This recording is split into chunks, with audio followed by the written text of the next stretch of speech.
Network marketing and your money blocks. You can't out earn your sense of worthiness and being deserving of money. Welcome to show number 384 in the Street Smart Wealth Experience. That's what we're covering today.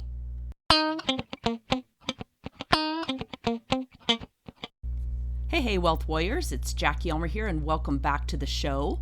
Today I'm giving you an inside peek. I did a live coaching call for my Street Smart Wealth Academy clients, and we talked specifically about money blocks. I shared a little of my story of dealing with and overcoming this on and off over years, and I give you some tools for how to deal with this. So hopefully this will resonate with you, and you will learn some tips and techniques and understand that you can overcome these blocks. Doesn't happen overnight. It takes some work and energy, but it is so worth it. So listen up and let me know any questions that you have.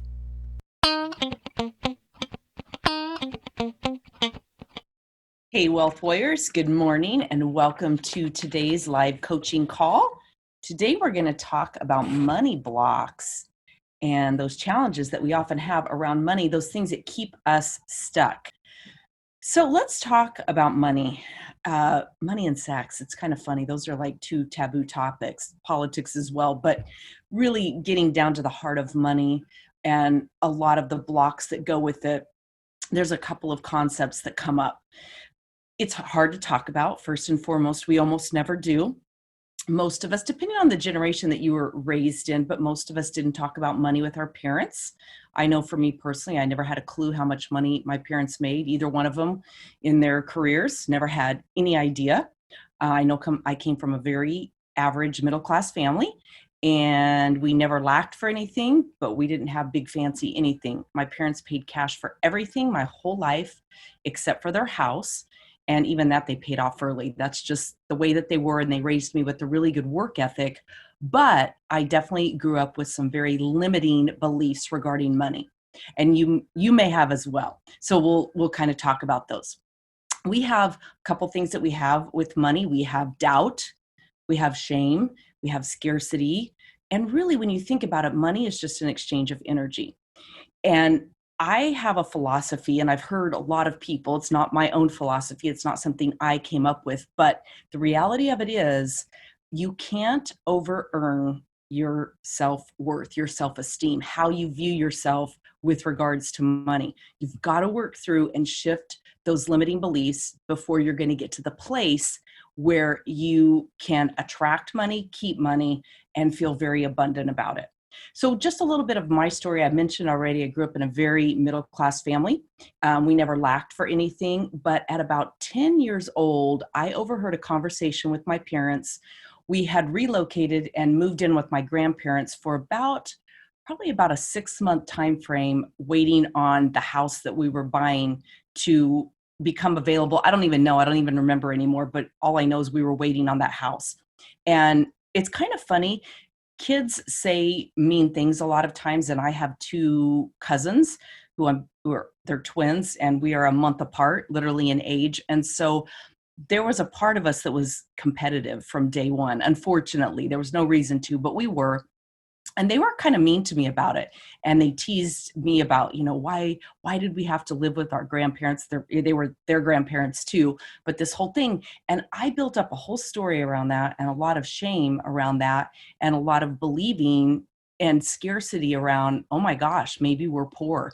Maybe we're in big trouble. And I overheard a conversation that my parents were having about money. And I can't even remember the context of it, but all of this came together to create a story in my mind that we were in trouble, that we were going to run out of money, that there wasn't enough money, whatever it was. And it's so funny. I've had the conversation with my mom since then, and she can't possibly she can't remember what it was they could have possibly been talking about that would have put that in my mind. But as a kid and as a 10-year-old, we have those limiting stories very often.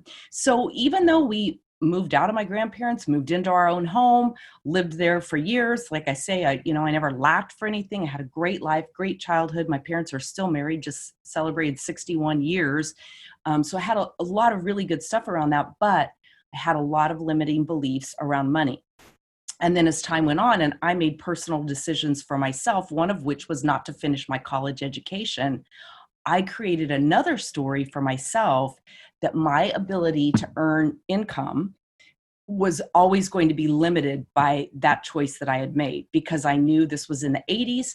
I knew that even getting an interview for some of the positions that I wanted, I had entered into the airline industry and was coming up through sales and marketing, but I was definitely limited as to how far I could advance, because a lot of department heads and stuff wouldn't even look at me when I submitted my resume with, only 2 years of college and not a degree. So I, for a while, took on that limiting belief. And it was interesting. Over time, I've always considered myself a positive person. I've read a lot of personal development, but it wasn't until I actually entered into network marketing that I got a real wake-up call in terms of what really personal development, and more than anything, personal growth, because you can read books ad nauseum. You can read a book a day. You can listen to webinars. You can listen to podcasts. You can do all of that. But unless you actually do the work to change your thought process, to change that automatic thinking,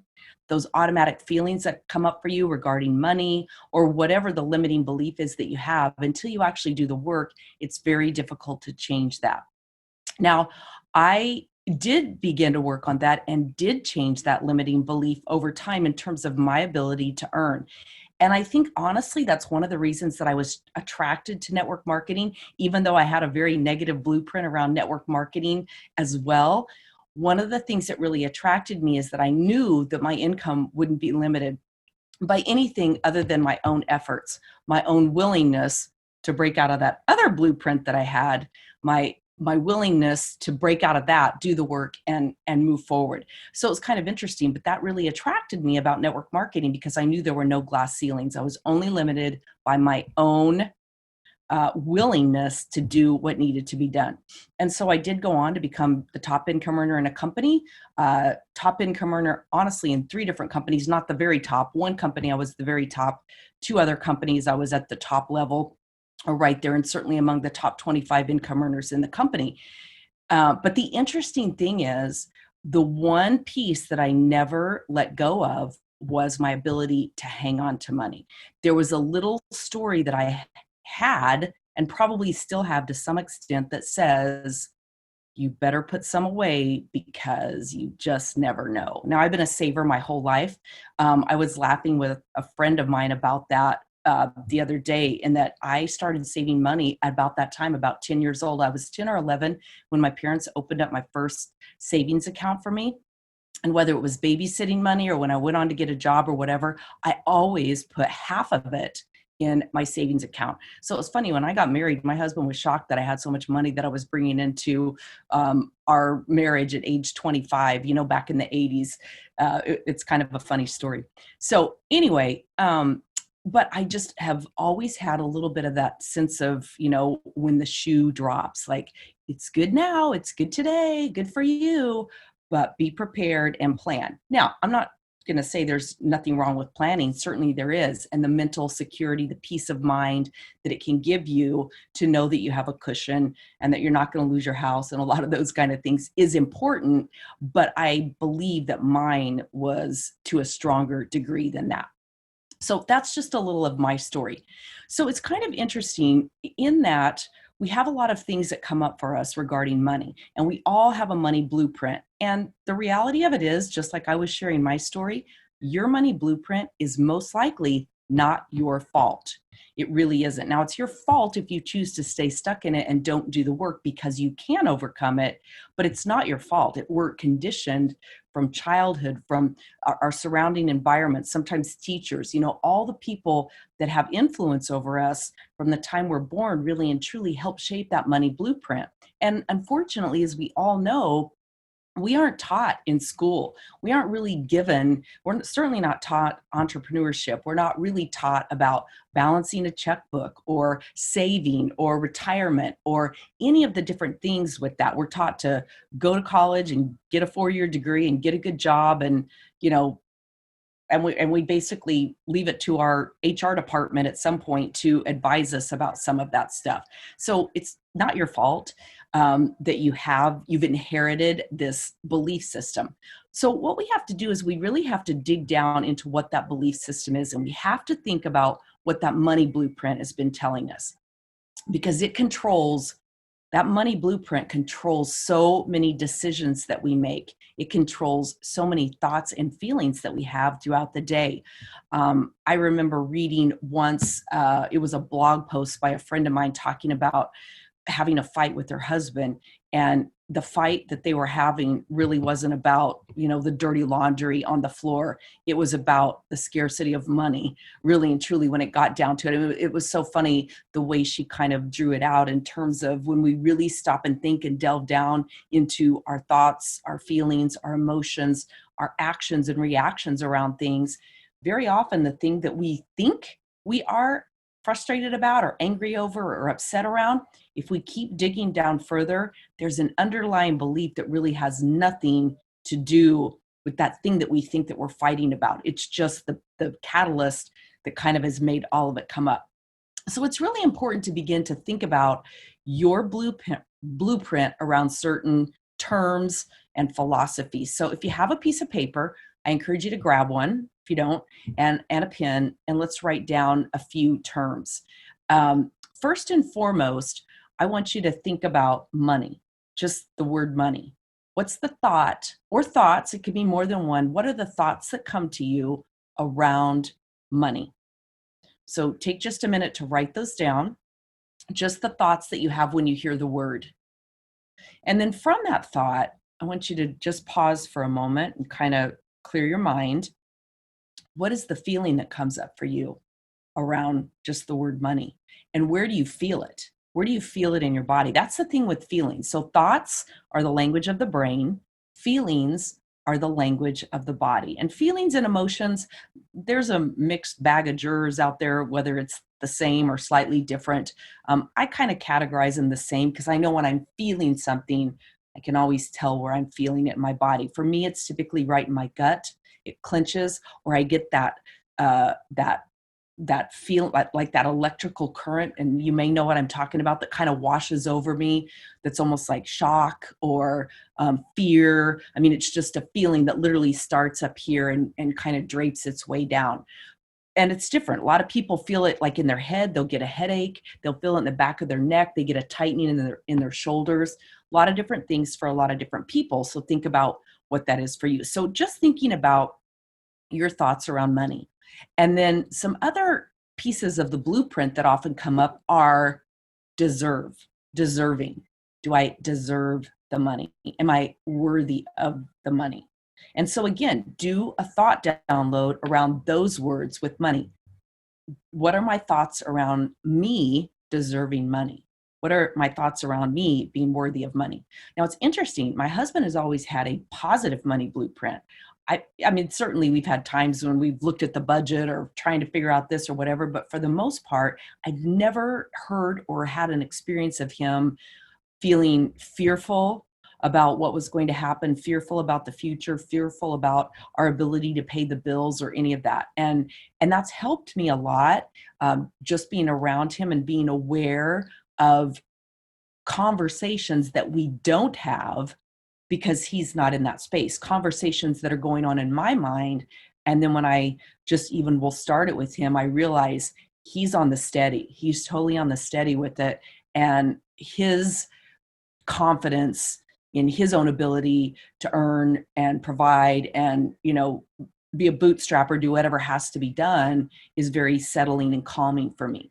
So that can be a big part of the equation too. And, we talk about that our net worth, our income is often made up, if you will, or the equivalent of the 5 people we spend the most time with. So it's been a very good, positive thing for me. We're coming up on 32 years being married. It's been a very positive thing to have that influence of not fearful for lack of money. That's been very, very positive.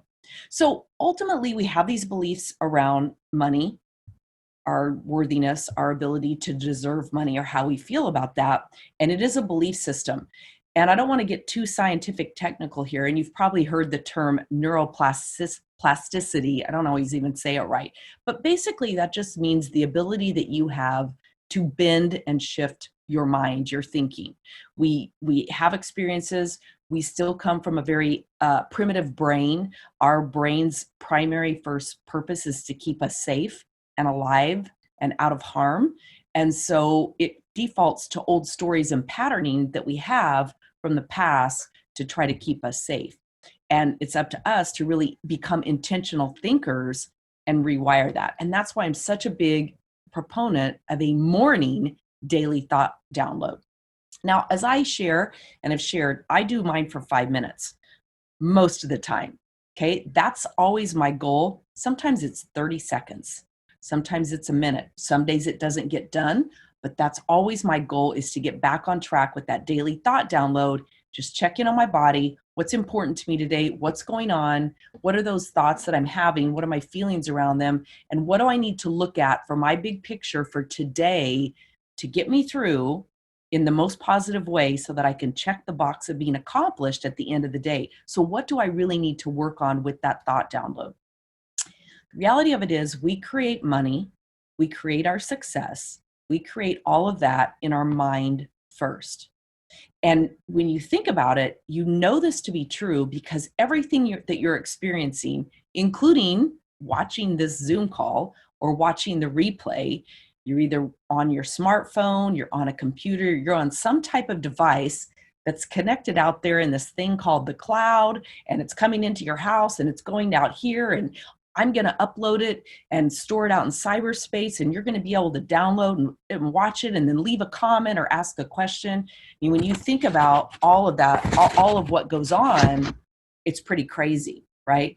That was a thought in someone's mind first, who shared it with someone and then came together with a collective group who took this idea and took it further, whether it be the internet, whether it be your computer, whether it be a smartphone. All of that came together as a thought with somebody first, who in big cases, the space shuttle, a lot of things, collaborated with other people, and collectively their combined energy, their thoughts around it, their feelings wrote history, right? And here we are experiencing it today. And I'm sure there were many times along the path of anyone who's created anything where they had fear and they had doubts and they had worry and they had anxiety. Almost everybody does. Life is 50-50. I don't know a single person who gets all the way through. If you listen to my podcast from this past weekend, Is Success Limited to a Few? I share the story of meeting a millennial in a bar and having a really random but powerful conversation. And one of the things that I share in there is the story of Oprah Winfrey, which she has written about. I think it was 2013. She was invited to give the commencement address at Harvard. And she immediately went into imposter syndrome and unworthiness and really had a struggle because she had ended her 25 plus year career with her absolutely number one best rated best reviewed show, her talk show. She had been named for many years the most powerful businesswoman in the world, not just the United States, but in the world. She had a very successful track record, but she had ended that story and was launching OWN, the Oprah Winfrey Network. And it didn't have an amazing off the chart launch. And she's talked about it. It didn't. It struggled and it kind of chugged along and tried to figure itself out, and they tried to figure it out. And she also had a blueprint that she was working around as to what she wanted to be. Like, becoming the top network wasn't necessarily her goal. She had a passion around who she was serving, who her ideal client was, and how she wanted to be of value out there in the world with this new thing. But she was caught between these two spaces in her life. The old career that had ended, done. And very often we can have imposter syndrome around that because we don't allow that story to carry with us and make us enough. Are we good enough right then, right? Isn't that enough? I mean, anybody would think, wow, she could have retired or could have just, not just, but could have started a nonprofit, which she does with her women's school over in Africa. A lot of different things. And but the idea of the story is, here's somebody who's had remarkable success, multi-billionaire, but was struggling, was invited to give the commencement address at Harvard and immediately went into imposter syndrome. Like, and she even says, I kept thinking, how can I talk about success to this group when that success is over and I'm struggling getting this success off the ground? And I'm thinking to myself, that's a money blueprint. And it's probably things that she struggled with. And if you've ever read any of her books, I'm trying to think, I think it's What I Know for Sure or something like that is where I read this, where she just talked about, feeling obligated to say yes to everybody. Anytime anybody wanted money or asked for a donation, she went through a long period of feeling like she should say yes to everything because she felt, so grateful for what she'd been given. And at the same time, she realized she was supporting causes that didn't speak to her, that weren't really in alignment with her values. But she had to learn to be able to say no, and not feel like she wasn't being grateful or different things like that. So again, money blueprint. You've got to make that decision to shift that, to rewrite your identity, to let go of that inherited identity and rewrite the one that you want to be your story today. So we talked about your thoughts around money. There are some other sentences. I won't spend a ton of time. I'll put it in the comments when I repost this, but there are things like, what do you think of when you hear rich people? What comes to mind for you? What do you think of when you hear poor people? What do you hear of when you think, oh, we can't afford that? Or making money is hard? Or you have to have money to make money? Or money is the root of all evil. We've heard that. There's not enough. Okay, there's not enough. There's only a finite amount. It's interesting. I have really pondered this whole concept right now as I'm recording this. We are literally, I think yesterday was the 6-month mark, believe it or not, of the start of the pandemic, meaning I think it was March 15th that we got the word the country was essentially shutting down. Today is September 16th. So 6 months and a day later, and we're still basically in it. We haven't really climbed out that far from where we were, honestly, 6 months ago. But I think about that, and I marvel at all the places who are basically saying there's a shortage of change. Like, you have to have exact coin change because there's a shortage.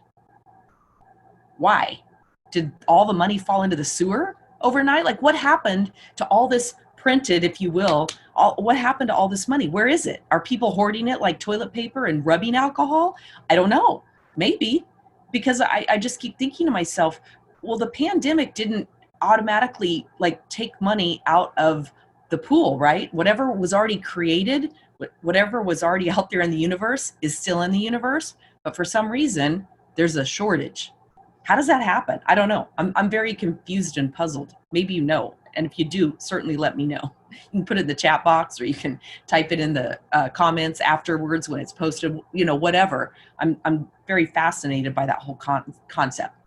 But all that to say, our thoughts around money create those feelings and emotions, that sensation in our body, because we talk about the process, and that causes a reaction or some type of action in us. And sometimes it's inaction, which is in itself an action of sorts, right? Okay, so we've got those important things to think about. And then ultimately it's our thoughts that create our results. But thoughts drive the feelings that drive the actions, and ultimately we get the results. So feel unworthy about money, afraid to do Facebook Live, where you might at the end give a call to action that sends somebody to a link or something like that. What's that rooted in? Unworthiness, I'm not good enough, scarcity, what if nobody buys? I mean, there's so many different things, and there's so many different stories that we make up for ourselves.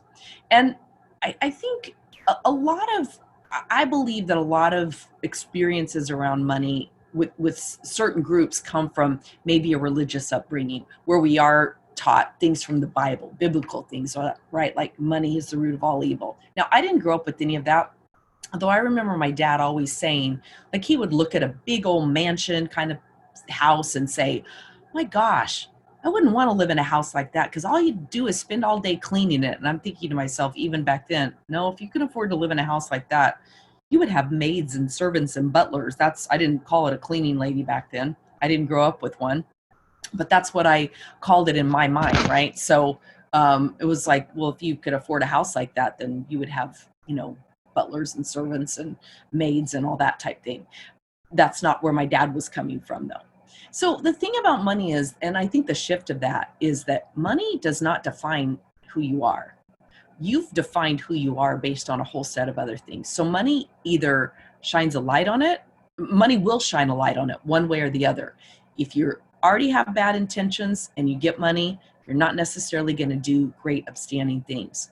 If you are a great person with a servant mentality, you'll think of a lot of ways that you can use money to serve people, to serve a greater good, to do more than just, the dollars, because really money is just paper. Money sitting in your hand as a form of paper, it could shift your thought where you feel abundant now or something like that. But just walking around all day with that sitting in your hand doesn't do anything except potentially enhance your thoughts and feelings, which is good. But money is just an exchange of energy. So we know that ultimately true wealth is about more than just money. And I've said this before, my company name is Street Smart Wealth. You guys know you're in the Street Smart Wealth Academy. So that's my company name. And when I chose the word wealth, it had to do with so much more than money, because true wealth is a lot of different things. You've heard me talk about my 5 F's. I strive to be wealthy in all 5 of those areas every day.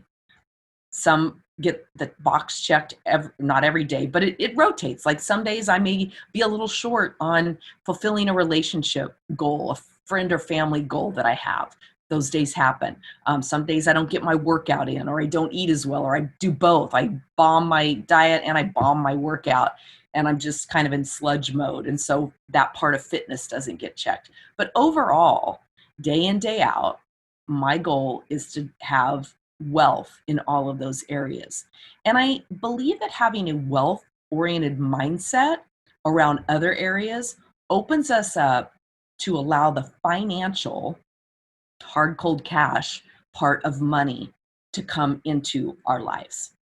So you've probably heard before, I know you've heard it from me, create value, create value, create value. You get paid for the value that you put out into the world, and on and on and on. And we know that's true. There's no doubt about it.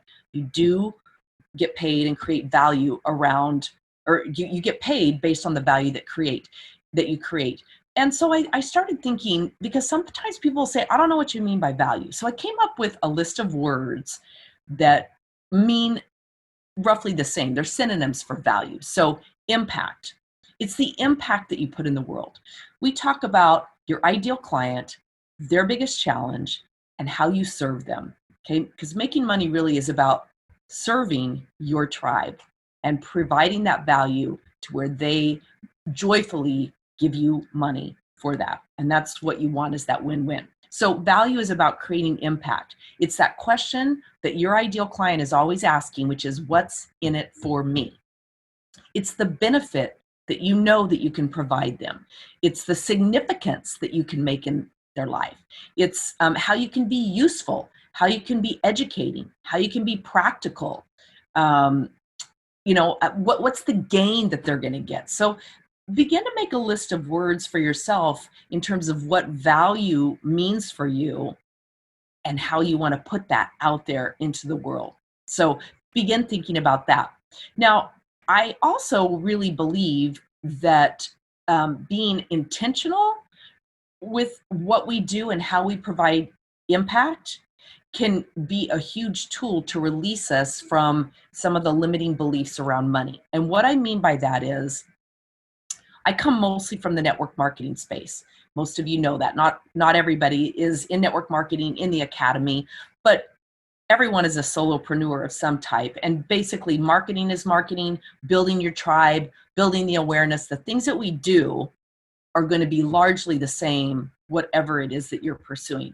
But from the network marketing space, it's like I said in the beginning, I think that was such a fit for me because I realized It didn't matter if I had that piece of paper degree. I was no longer limited by anyone but me. And so taking that personal responsibility on for me was a good thing. It was daunting at times. I wanted to go crawl in the closet in a ball and kick and scream, and I did a couple of times so my kids wouldn't hear me, being so frustrated as to why I couldn't get my business going and couldn't create what I wanted. Um, but it's kind of like I've shared in the goals versus intentions segment. Goals for me in some regard were arbitrary, at least in the network marketing space, because this was in the 90s. I was taught to set goals, and those goals were really all around mostly money, and a rank advancement. And that was arbitrary to me because I couldn't really uh, come up with some of that because I wasn't the only one that was going to determine this. I could get my business started and create some initial income, but to rank advance and do a lot of that, I needed a team. So I was dependent to some extent on what they were doing or not doing as to whether I would make that rank advancement. And so that was fine. But what I learned to do is shift to intention setting. So intention about who's my ideal client. I want to intentionally speak to that person as much as I can, meet that person, bring them into my tribe, work with them and serve them in the best way possible. So who is your ideal client? What's their challenge and what's the solution that you offer?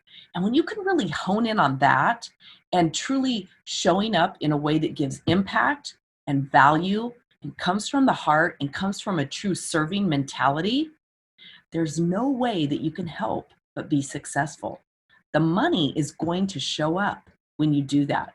Because when you can approach what you put out into the world, the value and the impact, when you can approach that from the highest calling that you have in service to your ideal client, they're going to be attracted to you.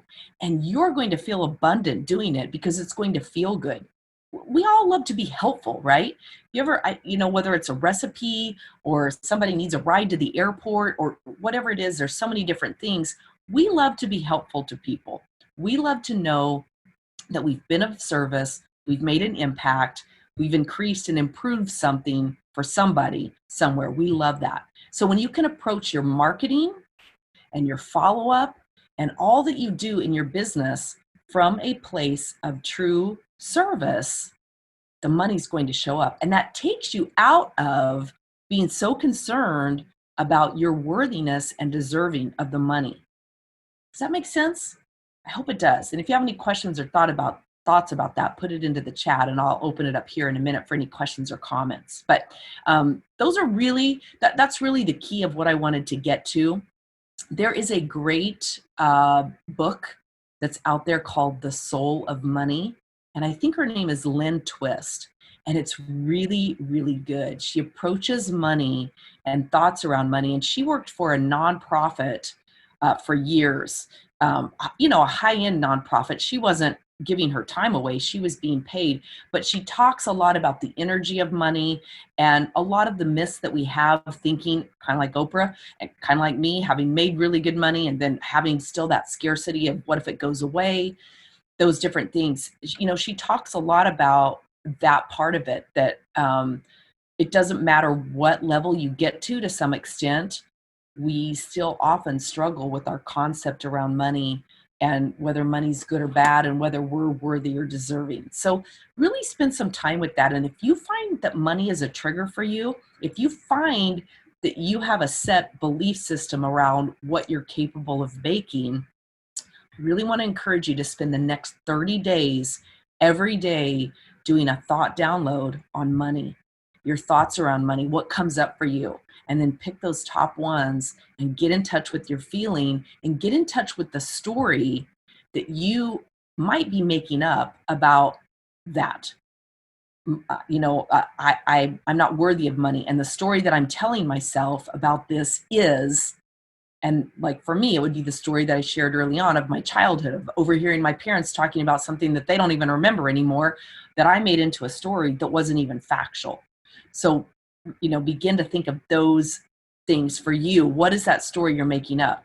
Now, I know for me, going back kind of to the goal setting piece of it, for the longest time, when I first started in network marketing, I would put six-figure income and I would put some different things out there. But it's kind of like affirmations and afformations, if you've heard of that, and I am statements versus asking good questions. It's actually my podcast for next Monday, is questions versus affirmations. But it's really around, where was I going with that? Oh, the question. So, what I thought to myself, I would say, oh, I am a, $10,000 a month income earner or whatever. Well, I had never made that much money in my life. And I had that limiting belief based on that lack of piece of paper that my income was limited to a specific amount. So I could say that I am statement all I wanted. I could look in the mirror. I could record myself. I could do all of that. But the reality of it is, there was that LB, that little limiting belief that was sitting right here, whispering in my ear, yeah, right. I don't think so. You've never made that much before. You don't have a college degree. People wouldn't even accept you, your application to interview for this job or that job or whatever it was. That limiting belief would talk to me. So I began to set my goals around replacing my current income. Now, I had already left my job and was a stay-home mom, but I knew what that income level was. So $5,000 a month for me I could set that because I had achieved that. I knew how to do that. I knew how to get to that point. I had done it before. Never on my own, never as my own boss, entrepreneur, whatever. But if I was worthy enough and deemed good enough in somebody else's eyes, then I knew, because I know I have a good work ethic, I knew that through my own work ethic, I could create that. Now, I had a great work ethic. I had a limiting belief system, so I had to figure out how to bring the two together, and I ultimately did. And so I know it's ultimately possible for anybody, but I had to bring those together. So I think sometimes, at least for me, a negative part of setting too high of a goal, that in the back of my mind, even subconsciously, I was going, no way, no way. That was holding me back because my thought was, oh, I'm a $10,000 a month earner. My feeling was, you're an imposter. No, you're not. It's not possible for you. And that was affecting my actions because my feelings were telling me how to act. Like, don't talk to that person. They're on your chicken list. Don't share this because, this might happen. Don't put yourself out there on social media in this way because it might have a negative ramification. Those different type things. So get really clear on what those specific things are for you. And then finally, in closing, before I share the question that was asked and open it up, I want you to, on your piece of paper, I want you to write down a goal that you have. And I want you to write down a goal that feels good to you. It's okay to stretch. I'm all about stretching for a goal. Honestly, even for me, way back to I could visualize myself making big income and walking across the stage. I could visualize that. Visualizing that and believing it, though, can be two totally different things. I could see it very clearly. I could see myself speaking on stage and accepting awards and doing all of that. I could see that, but I wasn't truly feeling it fully at the time. Okay. So even $5,000 a month in the beginning was a stretch goal for me in terms of me doing it myself, right? I was employed and could do that, but me doing it myself, it was a little bit of a stretch. I was empowered by it and felt like I could do it. I believed that I could do it, but it was a bit of a stretch and I knew it was going to take some hustle. Okay. So write down what that goal is for you. And then I want you to answer this question. Is that goal possible? Is that goal possible? Yes or no? That's easy. You don't have to think that through. That's a yes or a no. And then the next question is, do you believe it's probable for you? That could be a yes, no, or a maybe. Possible means if anyone has ever done it, doing what you do, then you know it's possible. It's got to be a yes. Okay. The possibility part of it, if anybody has ever done it, has got to be a yes. The probability for you, that's where your thoughts and your belief system come in. And it's okay if that answer is no. You can still have that goal. If you don't believe it's probable, then again, that's where your thought download comes in. That's where you begin to do the work on why not. If it's possible, because I know Susie Q has done it, what's keeping me in the not probable for me? And then begin to work on that and shift that story, and then go through that series of questions. If the answer is no, I don't believe it's probable for me, the question is, do I know that to be true? Do I know that it's not probable for me? Is that true? Well, the answer is probably not. You don't know it's true. The next question is, how do I know it's true? So if you say, yes, it is true, it's not probable for me, how do you know? How do you know? Especially if you haven't exhausted all steps to get there. How do you know it's not probable? And then who's the person that you are when you believe that it's not probable? And who's the person you might become if you shifted that and did begin to believe that it was probable for you, that it could happen, that it was possible for you, and that you were going to pull out the stops to do it? And then again, the story I'm making up about the probability that I can or can't do it comes from what? What does that story come from? And again, is it true? It's like me going back and asking myself that question. What happened? I overheard my parents having a conversation. I made up a story around it. Is it true? No, it's not. Having had conversation later on with my parents, I know that it wasn't true, but I carried that story forever. And if I'm not careful, I can still default to that story. But it's like the past, it's over and done. And the past, even if you've experienced something terrible, it's now just a story. It's a story that happened, but it's not a story that's happening today in most cases. Therefore, it doesn't need to continue to be a story that's happening tomorrow or the next day or the next day. You get to write the story of what you want it to be. You know the story from the past. You know the story that you're making up right now. The story you're making up right now doesn't align with the story that you want for right now and the future. You get to rewrite the story. When you begin to own those limiting beliefs and bring them in, and don't be judgmental and don't be harsh about them, just accept them for what they are, that frees you to let go of it and write the new story. So I hope that you will do that, definitely. All right, so what do you think? You ready to take on and change your money blueprint if it's been holding you back? I hope so. Hey, listen, if this podcast helps you at all, please share it with others you know in network marketing, those considering network marketing, and it would mean so much if you would subscribe to the podcast and leave a 5-star rating and review. This shares and helps grow the community, and I know it's a pain to do it. The bigger we grow, the more impact we have on the world and network marketing. So you can just go to JackieElmer.com/iTunes or use Stitcher, Google Play, wherever you listen, and I would appreciate it so much.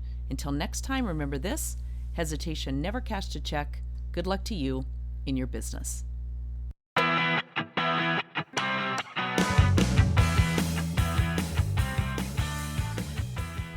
If you would like even more tips and training, I have a free gift for you over at streetsmartwealth.me.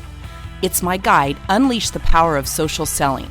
If you're ready to stop struggling in your business and develop a sales and social media strategy to attract your ideal clients, team partners, and create the success you dream about, grab the guide right now over at streetsmartwealth.me.